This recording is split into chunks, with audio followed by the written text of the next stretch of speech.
जय हिंद साथियों, लीगल मजिस्ट्रिक में आपका फिर से स्वागत है। और आज जो मैं बात करने जा रहा हूँ भारतीय दंड संहिता 1860 के बारे में। और इसका जो अध्याय नंबर फर्स्ट है, जिसमें धाराओं की संख्या 1 से और 5 तक है, जो बताती है प्रारंभिकता के बारे में। तो आपको पहले मैं बता चुका हूँ कि इस संहिता के अंदर जो अध्यायों की संख्या है वह 23 है और धाराओं की संख्या 511 है। और जब इस संहिता का निर्माण किया गया था वह दिनांक थी 6 अक्टूबर 1860। तो इसी के साथ हम शुरुआत करते हैं इस संहिता की जो धारा नंबर 1 है उसके बारे में। अब धारा नंबर 1 है जो ये बताती है कि संहिता का नाम क्या है। तो इस संहिता का जो संक्षिप्त नाम है वह है भारतीय दंड संहिता 1860। आगे इसमें लिखा हुआ है कि इसका विस्तार कहाँ तक है। तो पहले की हम बात करते हैं, जब इस संहिता को 1862 में जब लागू किया गया था 1 जनवरी 1862 में, तब यह जम्मू एंड कश्मीर के सिवा संपूर्ण भारत का जो राज्य क्षेत्र है वहाँ पर इस संहिता के उपबंध लागू थे।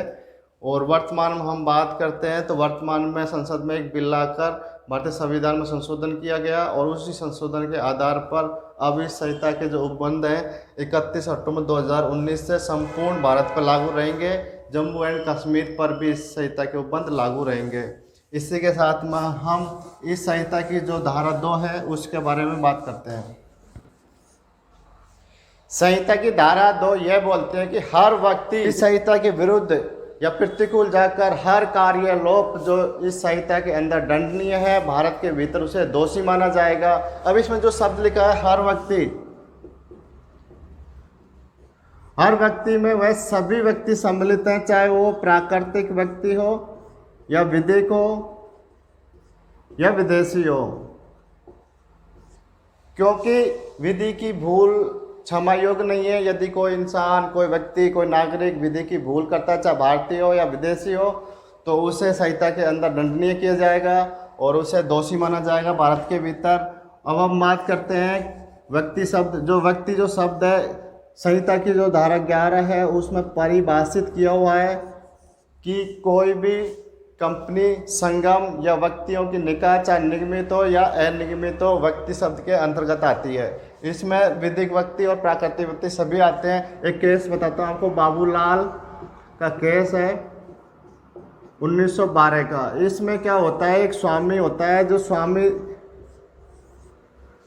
स्वामी के पास एक लाइसेंस होता है अफीम बेचने का। अफीम का एक लाइसेंस होता है, तो उसने अपने एक नौकर को रखा हुआ है अफीम बेचने के लिए। अब नौकर द्वारा क्या किया जाता है, एक 14 साल का एक बालक होता है, उसको अफीम बेच दी जाती है जो भारतीय विधियों के विरुद्ध है, भारतीय विधियों के प्रतिकूल है।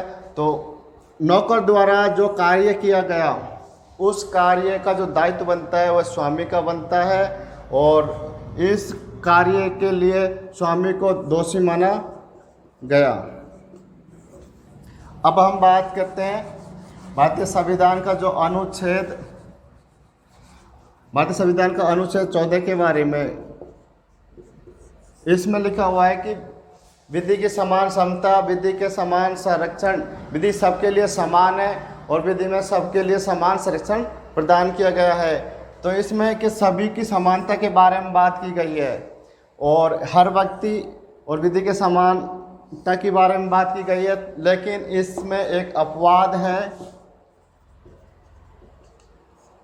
यदि भारतीय संविधान में या अंतर्राष्ट्रीय विधि में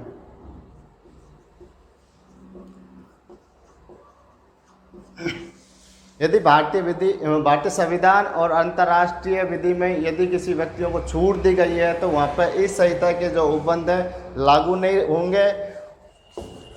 अब बात करते हैं हम संविधान के बारे में।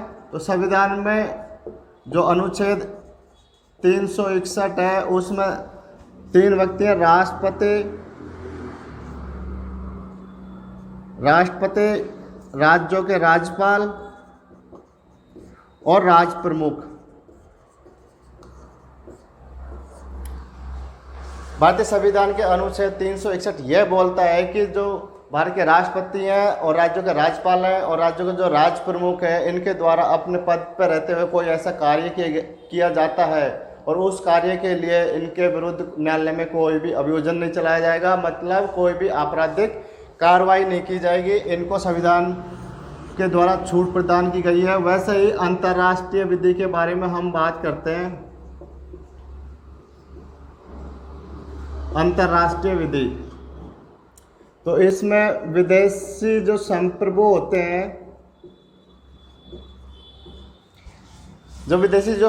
होते हैं, अपने आप में एक सर्वोपरि होते हैं, वो किसी की अधिकारिता के अधीन नहीं होते हैं, इसलिए इनको भी अंतर्राष्ट्रीय विधि के अनुसार जो देशों की जो विधियां हैं उनसे छूट प्रदान की गई है। वैसे ही राजदूत, राज्यों के जो राजदूत होते हैं उनको भी उसी प्रकार छूट दी गई है जैसे विदेशी संप्रभु को, क्योंकि ये विदेशी जो संप्रभु होते हैं उनका प्रतिनिधित्व करते हैं।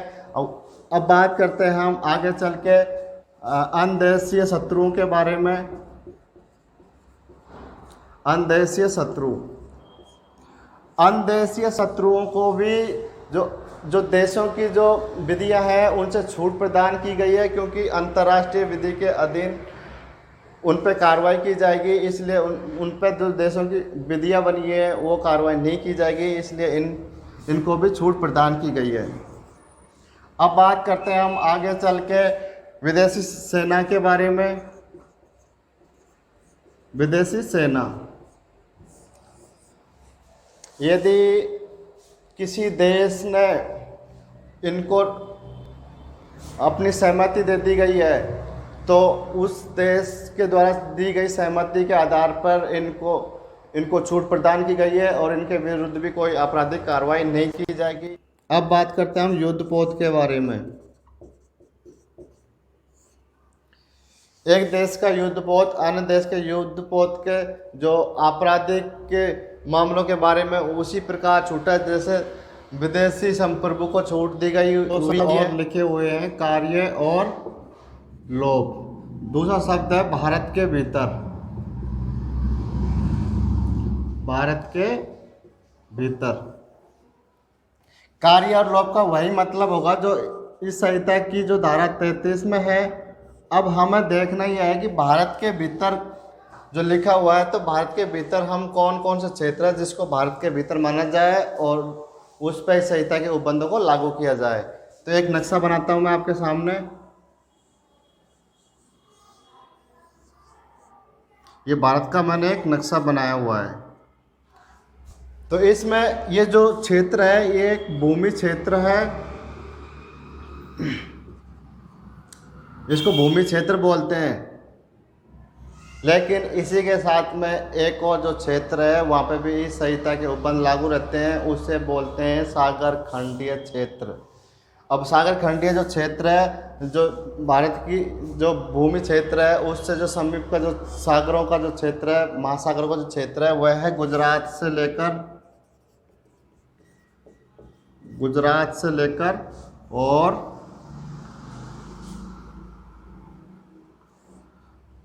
बंगाल की खाड़ियों तक।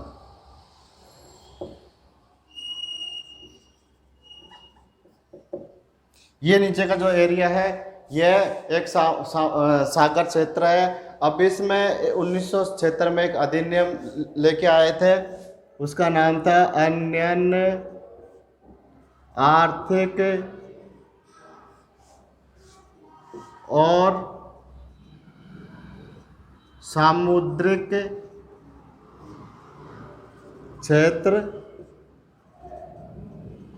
अधिनियम 1976। इसकी जो धारा थी, 3 का क्लोज 2 के अंदर उसमें बताया गया है कि जो समुद्र के समीप का जो क्षेत्र एरिया है, उस एरिया में जो सागर खंड का जो क्षेत्र है वह कौन सा है, तो उसमें 12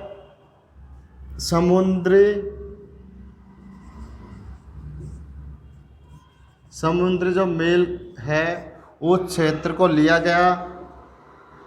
अब देख लेते हैं, ये भूमि क्षेत्र है और इससे जो सागरों का जो जल क्षेत्र है वह यहाँ तक 12 समुद्री क्षेत्र मान लेते हैं। तो इस क्षेत्र तक इस संहिता के उपबंध लागू रहेंगे। इस क्षेत्र तक यदि कोई अंदर कोई भी ऐसा कार्य लोप किया जाता है जो संहिता के विरुद्ध है तो दोषी होता है। अब आगे चल के इसमें एक उपबंध आया था